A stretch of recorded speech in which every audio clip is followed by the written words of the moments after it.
세상 일이 참 마음대로 안 됩니다. 어렸을 때는 잘 몰랐습니다. 내가 하고 싶은 대로 다 해도 된다고 생각했죠. 그렇게 살아도 아무 걱정 없이 행복하게 살 수 있을 것 같았습니다. 그런데 세상이 그렇게 만만한 곳이 아니더라고요. 언제나 선택을 해야 하고 그 선택에는 결과가 따라옵니다. 그런데 그 결과에 책임을 지는 것이 두렵지요. 그 결과가 최선의 결과일지 알 수 없기 때문입니다. 다른 선택을 했으면 어땠을까 궁금하지만 알 수가 없죠. 우리는 언제나 하나의 결과지만 받아볼 수 있습니다. 그래서 비교를 해볼 수도 없고 그저 미련과 후회를 남기면서 현실을 근근히 살아가야만 할 뿐입니다.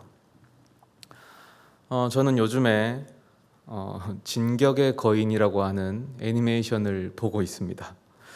이것도 참 가슴이 아픕니다. 저는 이게 기라성 같은 목사님들의 설교를 들어보면 그 목사님들은 종종 말씀을 하십니다. 주중에 이런저런 책들을 읽으셨대요.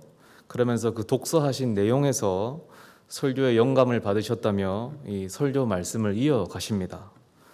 저도 참 책을 좋아합니다. 그런데 책을 읽을 시간이 없습니다. 퇴근하고 집에 가면 에너지가 폭발하는 남자아이 셋이 저를 기다립니다. 거기서 책을 꺼내 들었다가는 책이 찢어지지 않으면 다행이죠. 그나마 제가 이 애니메이션이라도 볼 수 있는 것은 제가 설거지를 하는 시간이 있거든요. 그때 이제 이걸 핸드폰에 켜놓고 보는 겁니다. 이렇게 세상이 참 만만하지가 않습니다. 아무튼 그 내용이 만화 내용입니다. 인류가 이 거인들과 싸우는 이야기거든요. 이제 뒤로 가면 좀 복잡해집니다.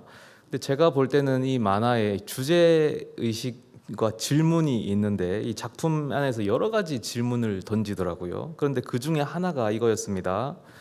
현실 세계 앞에 선 인간의 무력함.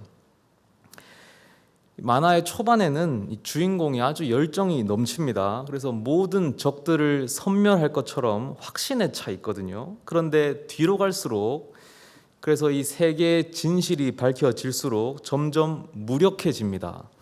마치 우리가 나이를 먹어갈수록 세상을 점점 더 알아갈수록 세상 앞에 좌절해가는 모습을 보여주는 것 같았습니다. 근데 이 만화를 보면서 제가 화가 나는 부분이 있었는데 거기서 등장인물들이 계속해서 선택을 해야 되는데 선택의 순간에서 갈등을 하거든요. 그래서 이 선택이 옳을까? 저 선택이 옳을까? 왜냐하면 그 선택이 어떤 결과를 가져올지 알 수 없다는 거예요. 심지어 이 주인공들이 군인이거든요. 이 군대 조직입니다. 그런데도 상관이 부하에게 책임을 전가합니다. 내 명령은 이거지만 선택은 네가 해라. 그리고 그 결과에 대해서 책임져라.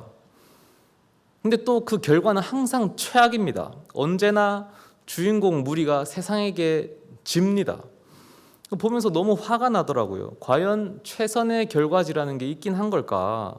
세상을 상대로 해서 개인이 원하는 것을 쟁취해낼 수 있긴 한 걸까? 마치 우리들의 모습과 비슷하다는 생각이 드는 거예요. 여러분 어떻게 생각하십니까? 세상 일이 마음먹은 대로 잘 되십니까? 인생의 수많은 선택의 순간에서 어떤 생각으로 어떤 선택을 하십니까? 그 선택에 대한 책임을 지실 각오가 되셨습니까? 우리는 어떻게 무엇을 선택해야 최선의 결과지를 받아볼 수 있을까요? 그리고 그 결과지를 받고 만족할 수 있겠습니까? 오늘 다윗의 이야기를 한번 보려고 하는데요. 다윗 왕국이라는 말이 있듯이 다윗은 이스라엘의 위대한 왕이었습니다. 하지만 다윗 역시 그 삶이 잘 풀리지 않은 시기가 있었거든요. 특히 처음 다윗이 기름 부음을 받고 골리앗을 무찌르는 화려한 데뷔전을 치르죠. 하지만 그 이후에 사울에게 쫓겨다니며 10년 동안을 광야에서 지내야 했습니다. 그러는 중에 기록에 남을 만한 이 사울과의 충돌이 있었습니다. 두 차례 있었는데 사실 뭐 충돌이라고 부르기에는 조금 민망합니다. 왜냐하면 두 번 다 다윗이 일방적으로 사울을 살려주기 때문입니다. 한 번은 이 엔게디라 불리는 광야에 다윗이 숨어 있을 때였습니다. 사울이 3,000명의 군사를 이끌고 다윗을 찾아왔습니다. 잡으러 왔습니다. 다윗은 그 당시 400명의 부하를 거느리고 있었고, 그러니까 400명과 3,000이니까 상대가 안 되죠. 그때 다윗이 어느 동굴 깊은 곳에 숨어 있었는데 사울이 마침 그 근방을 수색하다가 딱 그 동굴에 들어왔습니다. 뭐하러 왔겠습니까? 이 이야기는 잘 아시죠? 용변을 보러 들어왔습니다. 자기의 그 냄새가 부끄러웠는지 경호원도 없이 혼자 들어왔어요. 사울은 그 동굴 안에 다윗 일당이 숨어 있을 거라고는 아마 생각하지 못했을 겁니다. 어두컴컴했을 테니까 그렇게 이제 본의 아니게 400명 앞에서 생중계 라이브로 큰 일을 처리하는 모습을 보여주고 또 들려줍니다. 그 순간 다윗과 부하들이 고민에 빠집니다. 이걸 여기서 잡아 죽여 말어. 사울의 그 냄새가 영향을 미쳤을지는 잘 모르겠습니다. 아무튼 부하들은 거기서 다윗을 설득합니다. 보십시오. 이것은 하나님이 주신 기회입니다. 여호와께서 주군에게 내 원수를 내 손에 붙이겠다 하시지 않으셨습니까? 오늘이 바로 그날입니다. 그래서 다윗이 칼을 들고 슬며시 사울에게 다가갑니다. 그리고 쥐도 새도 모르게 그 목을 따야 하는데 겉옷만 슬쩍 베고 끝을 냅니다. 그리고 돌아와서 말하죠. 나는 여호와의 기름 부음 받으신 자를 내 손으로 죽일 수 없다. 그리고 사울이 동굴에서 나간 뒤에 뒤따라 나가선 소리치죠. 내 주 왕이여. 그리고 땅에 일단 절 한번 하고 시작합니다. 다윗이 왕을 해하려 한다는 그 소문을 어찌하여 믿으십니까? 이 옷이 누구의 옷입니까? 그러니까 사울이 아주 감동을 받고 돌아갑니다. 사실 다윗이 얼마나 고민했겠습니까? 이 선택의 순간이었거든요. 각각의 선택에 따라 다른 결과지를 받아들이겠지요. 사울을 죽였을 경우와 살려주었을 경우. 결국 다윗이 선택한 이 선택은 옳았을까요? 사울이 감동을 받아서 돌아갔잖아요. 과연 사울의 핍박은 그쳤을까요? 그렇지 않았습니다. 사울은 잠시 감동받은 것 같았지만 또다시 다윗을 죽이러 옵니다. 얼마 뒤에 3,000명의 군사를 다시 이끌고 다시 다윗을 죽이러 옵니다. 이번에는 10광야입니다. 근데 이번에는 밤중에 사울이 진을 치고 잠을 자는 도중에 다윗이 그 진을 발견했습니다. 그래서 또 다윗의 부하들이 다윗을 설득하죠. 주군이시여, 기회가 또 왔습니다. 그리고 이번에는 자기들이 직접 죽이겠답니다. 다윗을 못 믿는 거죠. 부하 중에 아비새가 말합니다. 제가 단번에 창으로 찔러 죽이겠습니다. 2번 찌를 것도 없고 한 번이면 끝입니다. 다윗이 어떤 선택을 내렸겠습니까? 또다시 만류합니다. 여호와의 기름 부음 받은 자를 치면 여호와께 죄를 짓는 것이다. 그러니 그 머리맡에 있는 이 창과 물병만 가지고 가자. 이번에도 사울은 아주 감동을 받습니다. 다윗의 선택은 옳았습니까? 최선의 결과지를 받았습니까? 세상이 그렇게 만만하지가 않습니다. 성경이 무슨 동화책이 아니거든요. 우리의 현실을 보여줍니다.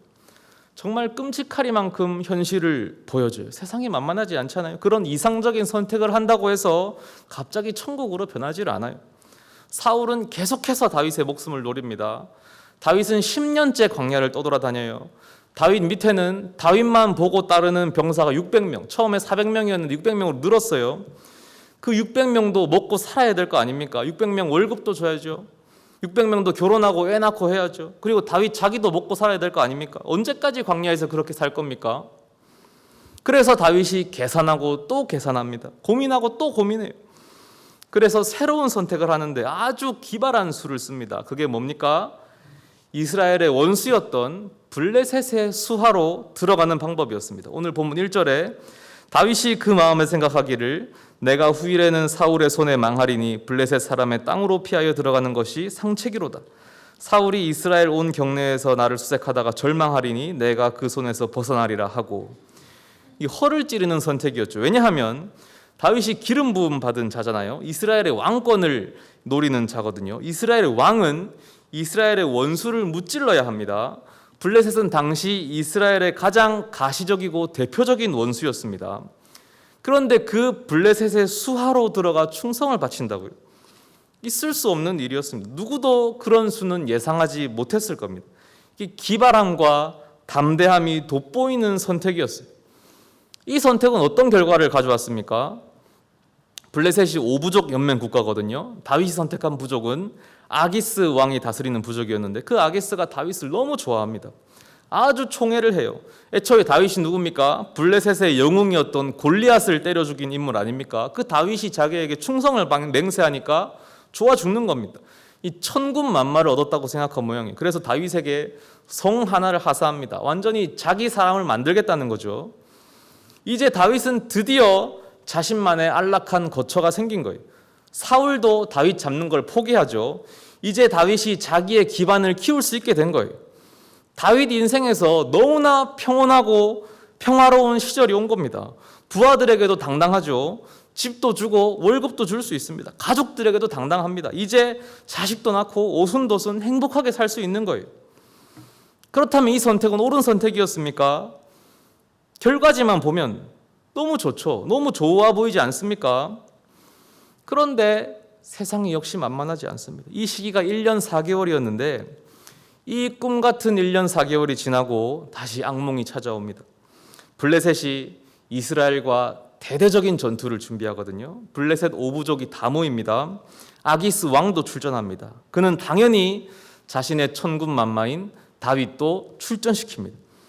그러니까 이제 어떻게 됩니까? 다윗이 이스라엘과 최일선에서 전쟁을 벌여야 하는 상황이 됐습니다. 블레셋의 최선봉에 서서 사울과 그 아들 요나단과 칼을 맞대고 싸워야 하는 겁니다. 성경은 그 당시에 도대체 다윗이 무슨 생각을 했는지는 묘사하지 않습니다. 그저 겉으로 드러난 대화만 기록하고 있는데 다윗은 마지막 순간까지도 아기스에게 충성을 맹세합니다. 최선을 다해서 전투에 임할 것이라고 다짐하거든요. 그러니까 이스라엘을 무찌르겠다고 얘기합니다. 하지만 그 속은 엄청나게 복잡했겠죠. 하나님의 기름 부음 받으신 자를 내 손으로 죽일 수 없다는 그 원칙 때문에 사울을 죽이지 못하고 싸우지도 못하고 그걸 피해서 블레셋 밑으로 도망쳐 온 것인데 그게 이제 자충수가 되어서 이스라엘과 전면전을 해야 되는 상황입니다. 이게 무슨 꼴입니까? 그런데 불행 중 다행인지 전쟁 직전에 블레셋 연합국의 나머지 4명의 왕들이 다윗을 의심합니다. 어떻게 다윗을 믿을 수 있느냐? 저놈이 전장에서 갑자기 말을 돌려서 우리를 향해서 칼을 들이밀면 어떡할 거냐? 사실 그것도 쉽지는 않거든요. 왜냐하면 지금 블레셋 땅 한가운데 다윗의 성이 있고 거기에 자기 부하들의 가족과 다윗의 가족이 다 있잖아요. 그래서 여기서 다윗이 배신하면은 가족들이 몰살당할 수 있으니까. 그렇지만 이 블레셋 왕들이 다윗을 믿지 않습니다. 그래서 다윗은 전쟁에 참전하지 못하고 돌아가는데 돌아가는 길에 또 머리가 복잡했을 거예요. 이제 아기스의 신뢰를 또 잃어버린 것은 아닌가? 블레셋 땅에서 또 도망쳐야 하나? 이제 나는 어디로 가야 되나? 또 광야로 가야 하나? 그런데 그 생각이 정리되기도 전에 자기 성으로 와보니 자기 성이 쑥대밭이 되어 있는 겁니다. 갑자기 아말렉이 나타나서 그 빈틈을 노려서 성을 노략해버렸습니다. 약탈해버렸습니다. 성에 남아있던 자기 가족들, 아내, 자식들 모두 다 납치해 가버립니다. 그러니까 지난 1년 4개월 동안에 쌓아 올린 그 모든 것이 한순간에 사라졌습니다. 그랬더니 옆에 있던 함께하고 있던 다윗의 부하들, 광야에서 10년간 생사고락을 함께했던 이 부하들이 분노로 가득 찹니다. 그리고 이 분노가 다윗을 향합니다. 모두 돌을 들어서 다윗을 쳐 죽이려고 합니다. 다윗은 성도 잃고 가족도 잃고 부하까지 잃었습니다. 모든 것을 다 잃었어요. 이것이 다윗이 선택한 그 선택의 최종 결과지였어요. 그런데 바로 그 순간에 다윗에게 전혀 새로운 선택지가 생기는데 다윗은 이전에는 시도하지 않았던 새로운 선택을 시도합니다. 성경은 이 부분을 아주 짧게 언급하고 지나가는데요. 저에게는 이 부분이 정말 크게 다가왔습니다. 30장 6절인데요. 백성이 각기 자녀들을 위하여 마음이 슬퍼서 다윗을 돌로 치자 하니 다윗이 크게 군급하였으나 그 하나님 여호와를 힘입고 용기를 얻었더라. 다윗은 모든 것을 잃어버린 그 순간에 하나님 여호와를 선택합니다. 하나님 여호와를 선택해서 힘과 용기를 얻습니다. 그리고 그 다음 절에 보면 제사장의 의복인 에봇을 가져오라고 합니다. 이게 자그마치 1년 4개월 만에 처음 꺼내드는 에봇입니다. 광야에 생활할 때는 다윗이 종종 이걸 꺼냈거든요. 이걸 꺼낸다는 말은 하나님께 제사를 드리고 예배를 드리고 기도를 드리고 하나님께 여쭤본다는 의미예요. 선택을 하기 전에 하나님께 물어본다는 의미입니다. 그런데 다윗은 그동안 이걸 전혀 하지 않은 거예요. 특히 이 블레셋 밑으로 오는 이런 말도 안 되는 선택을 할 때에 그때에도 전혀 하나님께 물어보지 않았습니다. 그런데 이제 와서야 드디어 에봇을 꺼내 들었습니다. 모든 것을 다 잃어버린 지금에 와서야 하나님께 선택권을 넘겨드린 거예요. 그리고 이후에 어떻게 되었을까요? 하나님이 선택의 주도권을 잡으신 뒤에 그 결과지가 어땠을까요? 결론만 말씀드리면 납치당했던 가족들 다 되찾았습니다. 그리고 다윗은 얼마 안 가 이스라엘의 왕으로 등극합니다. 이 모든 일이 일사천리로 진행되고요. 그리고 이스라엘의 모든 민심이 다윗에게로 넘어오게 됩니다. 이보다 좋은 결과지가 있겠습니까? 저는 다윗의 이 삶을 보면서 한편으로는 안타까웠습니다. 다윗이 조금 더 빨리 하나님을 찾았다면 어땠을까? 조금이라도 더 빨리 하나님을 선택했다면 어땠을까? 그리고 자연스럽게 우리의 모습, 또 저의 모습도 떠올랐습니다. 우리도 다윗처럼 안타까운 실수를 하고 있는 건 아닐까? 우리도 조금이라도 더 빨리 하나님을 선택해야 하는 것 아닐까?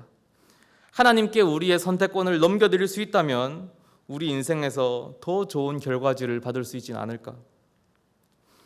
여러분, 이 세상은 너무나 거대합니다. 세상 앞에 인간의 존재는 보잘것없습니다. 그렇기 때문에 우리가 그 어떤 기발한 선택과 그 어떤 기발한 발상으로 이 세상을 헤쳐나가려고 한들 그 결과는 부정적입니다. 물론 가끔은 내 마음대로 됩니다. 그러나 그건 운이 좋은 거죠. 하지만 언제나 운이 따라주겠습니까? 한두 번이죠.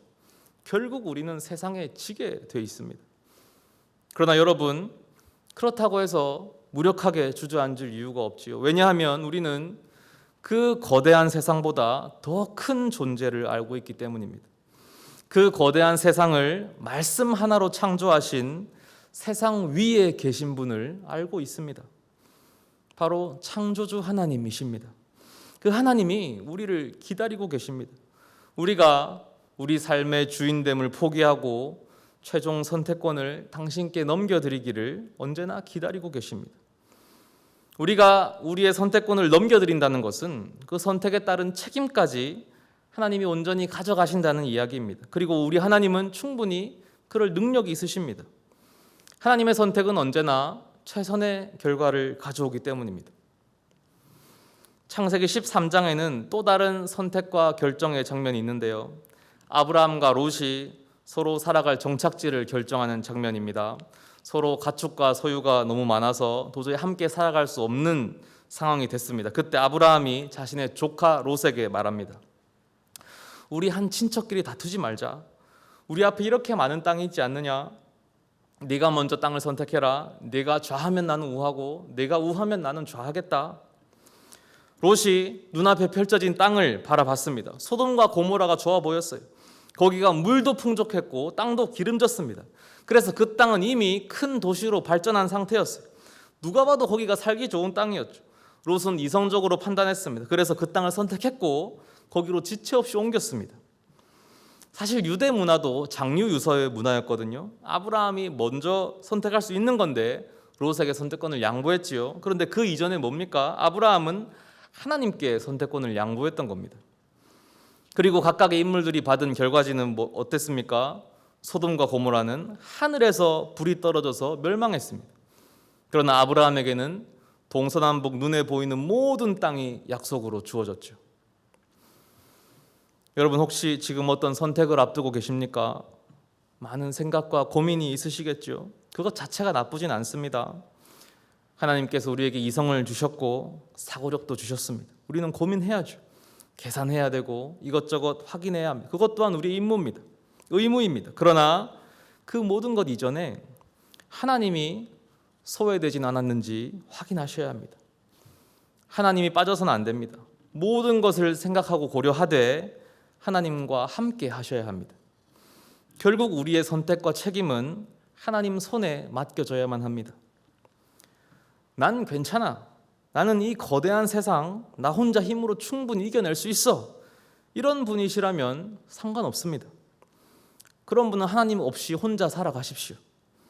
그러나 그런 분이라면 애초에 이런 예배를 드리는 것도 또 설교를 들으시는 것도 사실 이상한 거죠. 우리는 다 하나님 없으면 안 된다는 고백으로 이 자리에 앉아 있는 거 아니겠습니까? 그렇다면 하나님께 선택을 양보하십시오. 그러면 하나님이 다 책임져 주십니다.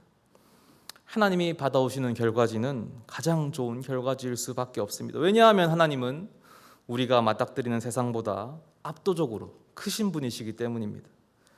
세상이 아무리 크다고 한들 우리가 그 세상 앞에서 당당할 수 있는 이유 하나님밖에 없습니다. 기도하겠습니다.